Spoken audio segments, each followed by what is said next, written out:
Primeira leitura. Primeiro livro dos Macabeus.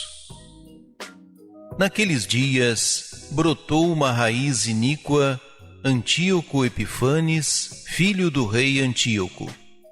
Estivera em Roma como refém e subiu ao trono no ano 137 da era dos gregos. Naqueles dias, apareceram em Israel pessoas ímpias, que seduziram a muitos, dizendo: Vamos fazer uma aliança com as nações vizinhas, pois, desde que nos isolamos delas, muitas desgraças nos aconteceram. Estas palavras agradaram, e alguns do povo entusiasmaram-se e foram procurar o rei, que os autorizou a seguir os costumes pagãos. Edificaram em Jerusalém um ginásio, de acordo com as normas dos gentios. Aboliram o uso da circuncisão e renunciaram à aliança sagrada. Associaram-se com os pagãos e venderam-se para fazer o mal. Então o rei Antíoco publicou um decreto para todo o reino, ordenando que todos formassem um só povo, obrigando cada um a abandonar seus costumes particulares. Todos os pagãos acataram a ordem do rei e, inclusive, muitos israelitas adotaram sua religião, sacrificando aos ídolos e profanando o sábado. No dia 15 do mês de Casleu, no ano 145, Antíoco fez erigir sobre o altar dos sacrifícios a abominação da desolação. E pelas cidades circunvizinhas de Judá construíram altares. Queimavam incenso junto às portas das casas e nas ruas. Os livros da lei que lhes caíam nas mãos eram atirados ao fogo, depois de rasgados.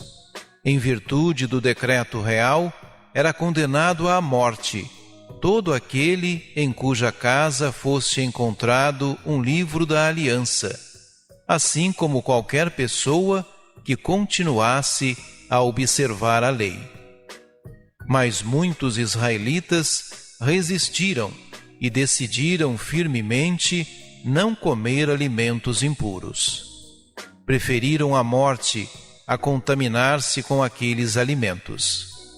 E não querendo violar a aliança sagrada, esses foram trucidados. Uma cólera terrível se abateu sobre Israel. Palavra do Senhor.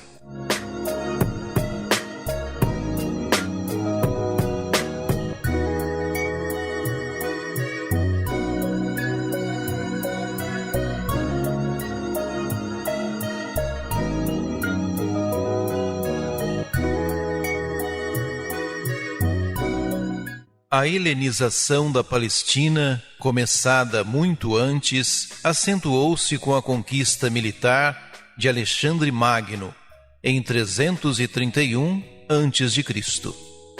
Atrás dos soldados chegou o comércio, a literatura, as artes, os desportos, ou seja, uma nova cultura e estilo de vida.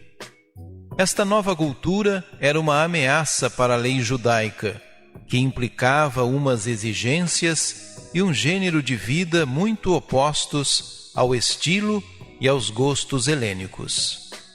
Bem cedo, começaram reações e revoltas contra a situação. Mas tudo se agravou quando Antíoco IV Epifânio quis impor a helenização pela força, e conseguiu mesmo adeptos entre os hebreus.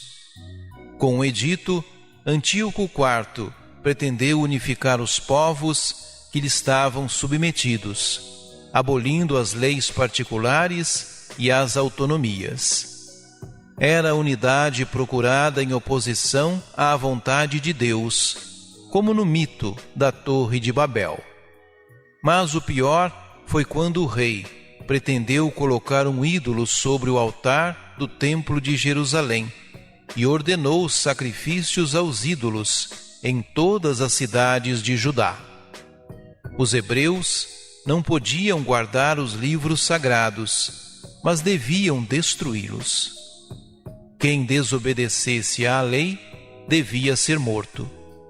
Houve uma forte reação anti-helênica, protagonizada pelos macabeus. Os fiéis à fé e à tradição hebraica foram perseguidos, e vários foram massacrados.